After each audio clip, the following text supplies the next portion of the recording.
સુરતમાં 1.5 કરોડની ચકચારિત લૂંટ અને 16 અલગ અલગ ચોરીના ગુનાઓમાં વોન્ટેડ આરોપીને દબોચી લેવાયો છે. ટીલુ સી ઉર્ફે ગુરુ ટાંકને પકડી પાડવામાં સફળતા મેળવી છે.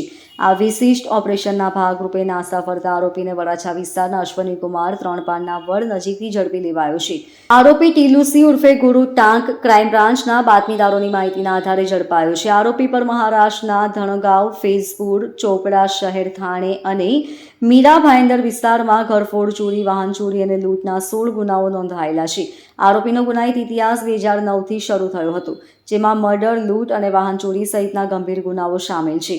17 ફેબ્રુઆરી 2024ના રોજ મહારાષ્ટ્રના ધરણ ગામમાં એક્સિસ બેંકના કર્મચારીઓ 1,60,00,000ની રકમ ક્રેટા કારમાં મૂકી અન્ય બેંકમાં જતા હતા, ત્યારે ટીલુ સી અને તેના સાગરીતોએ ચોરીની કાર અને સ્કોર્પિયો ગાડીના ઉપયોગથી તેમનો પીછો કર્યો હતો.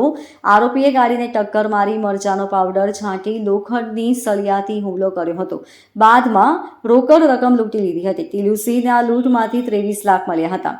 આરોપી પહેલા ચોરી કરેલી કારનો ઉપયોગ ગુનામાં કરતો હતો. ચોરીને શક્ય બનાવવા માટે તેનું ગેંગ હથિયાર અને ખાવા પીવાની વ્યવસ્થા કરતા હતા.